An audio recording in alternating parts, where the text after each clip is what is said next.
What if one of the clearest portraits of Jesus was written centuries before Bethlehem, before the disciples, before the cross, and before the empty tomb?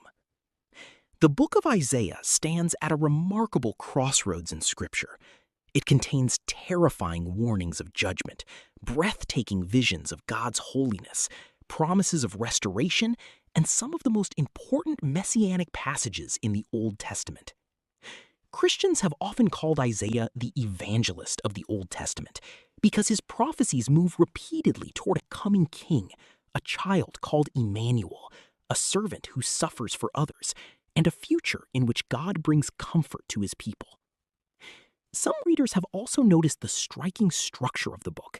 Isaiah contains 66 chapters, and its movement from strong themes of judgment toward consolation has often been compared devotionally with the movement from the Old Testament toward the New. That observation is not the foundation of Isaiah's message, but it captures something real about the experience of reading the book. Isaiah begins by exposing rebellion, corruption, empty religion, and coming judgment, but it refuses to end there. Beyond the darkness, a promise keeps appearing. And to understand that promise, we have to begin with the moment Isaiah's entire life changed. Isaiah 6 opens in the year King Uzziah died. Uzziah had ruled Judah for decades, and his death marked the end of an era. Political uncertainty surrounded Jerusalem. Foreign powers were growing.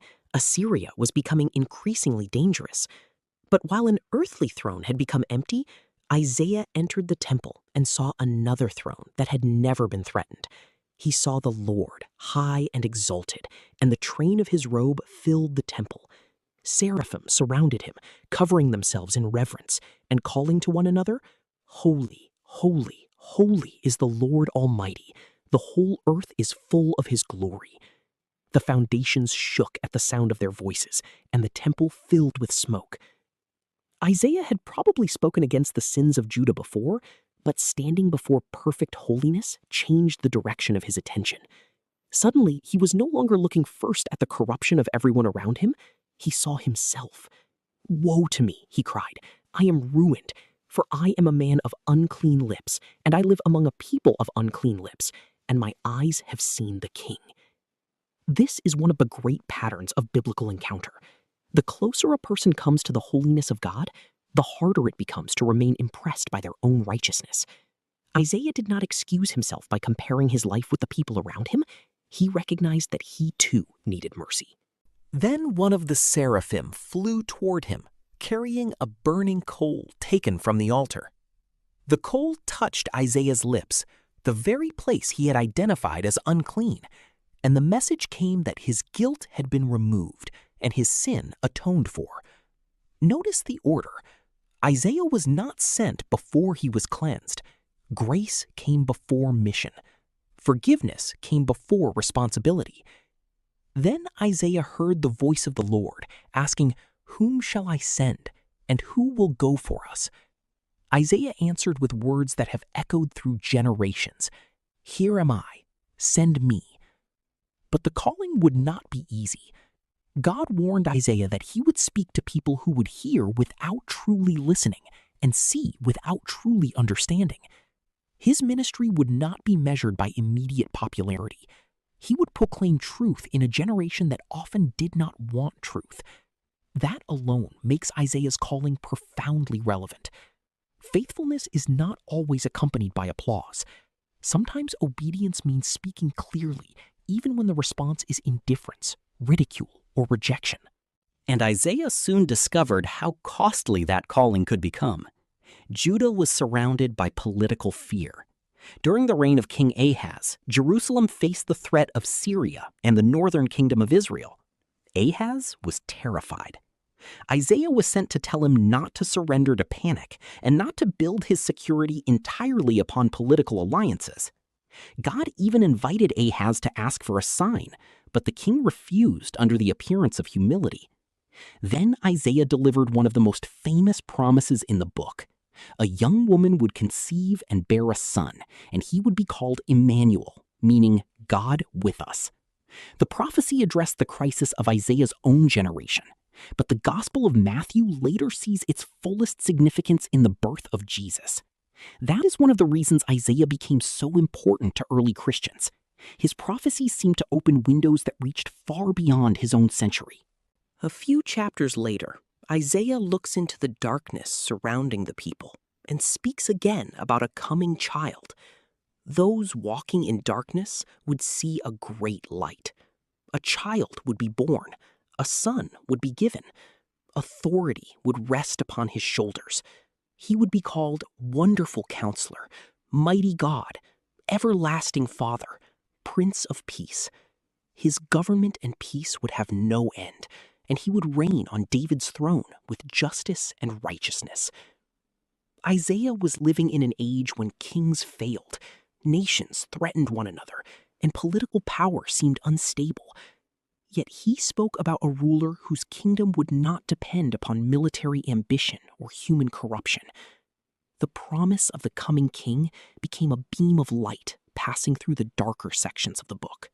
But Isaiah's message was never only comfort. Much of his ministry involved announcing judgment. Judah had become spiritually compromised.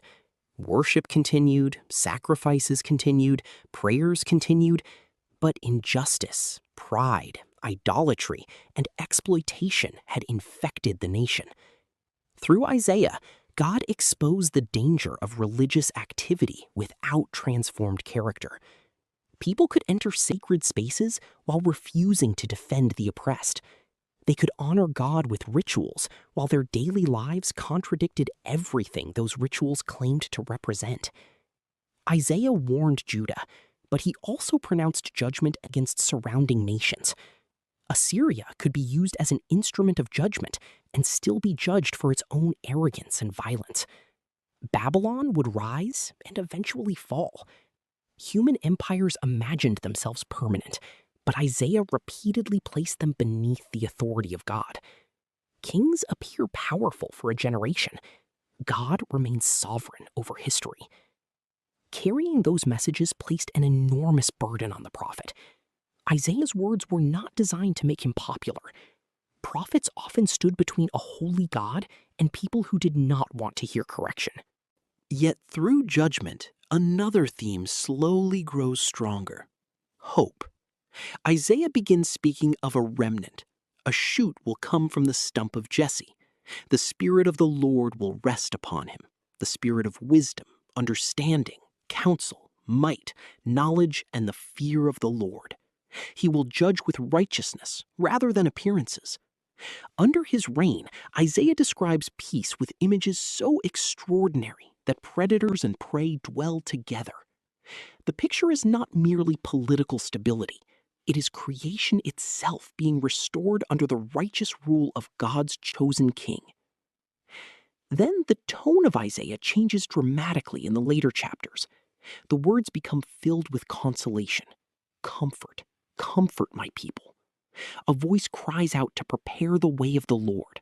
Valleys will be raised, mountains lowered, rough ground made level, and the glory of the Lord revealed. Centuries later, the gospel writers would use this language to describe the ministry of John the Baptist, preparing the way for Jesus. Again, Isaiah's words seem to stand with one foot in his own historical moment and another pointing towards something greater. But no section has shaped Christian understanding of Jesus more deeply than the passages describing the servant of the Lord.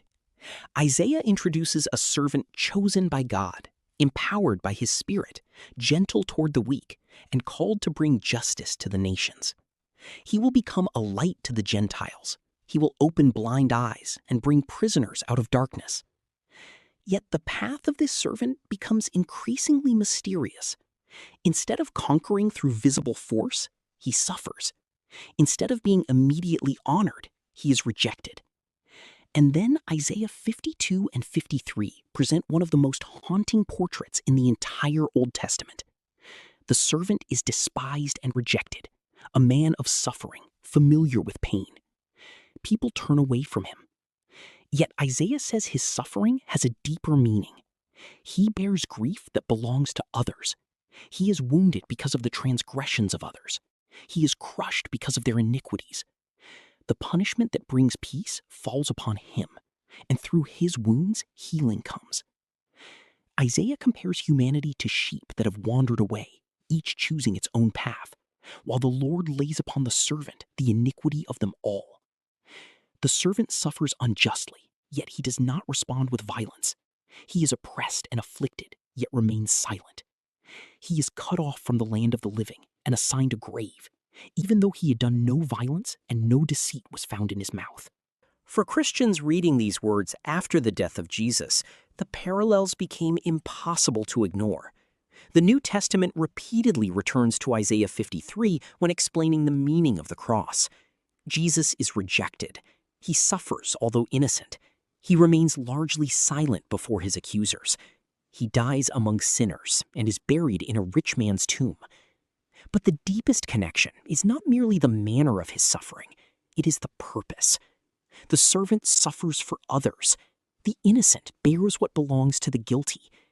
That is why the early church saw Isaiah not simply as predicting isolated details, but as providing a theological map for understanding what happened at Calvary. The cross was not merely the tragic death of a righteous teacher, it was connected to God's plan of redemption. But Isaiah 53 does not end with the servant in the grave. After describing his death, the passage says that he will see his offspring and prolong his days, and that the Lord's purpose will prosper in his hand. After the suffering comes vindication. After death comes the language of continuing life and triumph. Christians have historically read this as pointing toward resurrection and the ultimate victory of Christ. The servant who appears defeated becomes the one through whom many are made righteous. The one who was rejected becomes exalted. This pattern runs through the entire message of the gospel: suffering before glory, death before resurrection, apparent defeat before victory. And Isaiah's vision continues expanding. The prophet speaks of good news proclaimed to the poor, freedom for captives, comfort for those who mourn, and the rebuilding of what has been ruined. Isaiah 61 begins with the words, "The Spirit of the Sovereign Lord is on me, because the Lord has anointed me to proclaim good news to the poor." Centuries later, Jesus entered the synagogue in Nazareth, read this passage, and declared that it was being fulfilled in the hearing of those present. That moment ties Isaiah's vision directly to Jesus' understanding of his mission. The Messiah does not come only to rule. He comes to restore. He brings good news to the poor, freedom to the oppressed, sight and hope to those living in darkness. The kingdom announced in Isaiah begins breaking into the world through Christ. This is what makes Isaiah so extraordinary. The book begins with a rebellious nation and a wounded prophet standing before holiness. It moves through political crisis, judgment, war, failed kings, and warnings against human pride.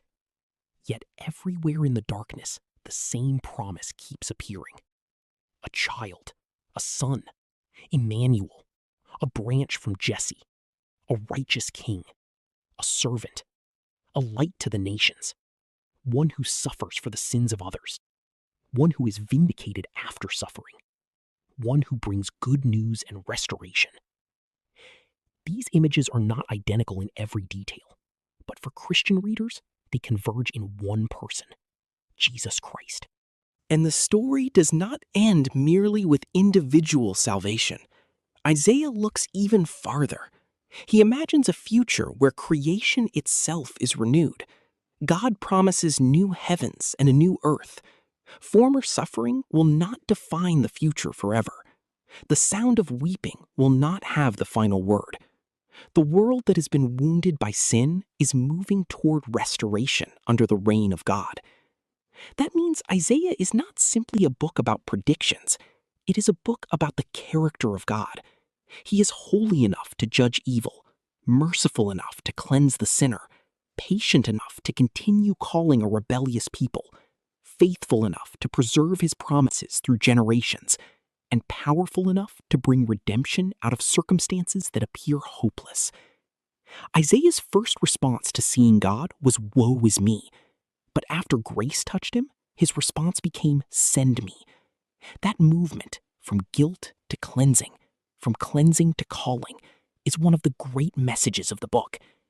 The same God Isaiah saw as holy is the God who provides atonement. The same God who announces judgment promises restoration. The same book that warns of darkness announces a light. And the same prophetic vision that describes a suffering servant eventually points toward victory beyond suffering. This is why Isaiah cannot be reduced to a collection of mysterious predictions. Its power lies in the story those prophecies tell together. Humanity wanders. God remains faithful. Sin brings consequences. Grace provides a way home. Earthly kingdoms rise and fall. God's kingdom remains. The servant suffers. Redemption comes. Darkness seems powerful, but light is coming. And centuries after Isaiah spoke, Christians looked at Jesus of Nazareth, his birth, his teaching, his rejection, his his death, and his resurrection, and believed they were seeing the promises of Isaiah unfolding before their eyes. Perhaps the deepest question Isaiah leaves us with is the same question that echoed through the temple when his ministry began. Whom shall I send? Isaiah could not control whether people listened. He could only decide whether he would remain faithful to the one who called him. We face that same decision in smaller ways every day. Will we listen when Scripture exposes something in us? Will we allow God to cleanse what we would rather hide? Will we trust him when the world around us seems unstable? Will we follow the Messiah Isaiah pointed toward, not only when his promises comfort us, but when his holiness confronts us? Isaiah saw a king above every earthly throne, a servant willing to suffer for others, and a future where God restores what sin has broken. And if his message teaches us anything, it is this: history does not belong to fear, empires, suffering, or death. The final word belongs to God. Which part of Isaiah's prophecy speaks most powerfully to you? The vision of God's throne, the promise of Immanuel, the suffering servant, or the hope of final restoration? Write it in the comments and share this message with someone who needs to remember that even in the darkest chapter, God may already be preparing the promise that comes next.